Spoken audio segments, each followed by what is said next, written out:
بسم اللہ الرحمن الرحیم۔ شروع اللہ کے نام سے جو بڑا مہربان اور نہایت رحم والا ہے۔ اخلاص کسے کہتے ہیں؟ جنید بغدادی کہتے تھے کہ میں نے اخلاص ایک حجام سے سیکھا۔ ایک میرے استاد نے کہا کہ تمہارے بال بہت بڑھ گئے ہیں، اب کٹوا کے آنا، پیسے کوئی نہیں پاس میں۔ حجام کی دکان کے سامنے پہنچے تو وہ گاہک کے بال کاٹ رہا تھا۔ انہوں نے عرض کی، چاچا اللہ کے نام پہ بال کاٹ دو گے؟ یہ سنتے ہی حجام نے گاہک کو سائڈ پر کیا اور کہنے لگا، پیسوں کے لیے تو روز کاٹتا ہوں، اللہ کے لیے آج کوئی آیا ہے۔ اب ان کا سر چوم کے کرسی پر بٹھایا، روتے جاتے اور بال کاٹتے جاتے۔ حضرت جنید بغدادی نے سوچا کہ زندگی میں جب کبھی پیسے ہوئے تو ان کو ضرور کچھ دوں گا۔ عرصہ گزر گیا، یہ بڑے صوفی بزرگ بن گئے۔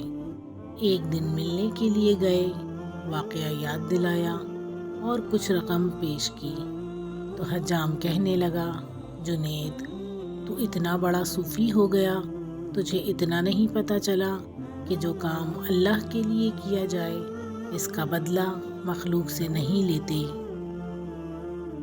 بہت زیادہ حساب کتابی بننے سے عموماً نقصان ہوتا ہے۔ کوئی تکلیف میں ہے، دکھ کے عالم میں اپنا درد بیان کرتا ہے تو سوال پہ سوال کرنے سے گریز کریں۔ مشوروں پہ مشورے بھی مت دیجیے، کبھی کبھی بس سن لیں۔ کسی کو کبھی بس ایک کان کی ضرورت ہوتی ہے، ایک تھپکی کی اور کچھ شفقت کی۔ یہ کر لو وہ کر لو ٹائپ مشورے دینے آسان ہیں، لیکن ہر انسان بہادر ہو یہ ضروری نہیں۔ ہر شخص کو ہر کام کرنا بھی آسان نہیں لگتا۔ کچھ لوگوں میں بہت زیادہ اہلیت اور قابلیت نہیں ہوتی، اور جن میں ہوتی ہے وہ اپنا راستہ نکال ہی لیتے ہیں۔ آپ کچھ دیر بس ان کی سن لیا کیجیے۔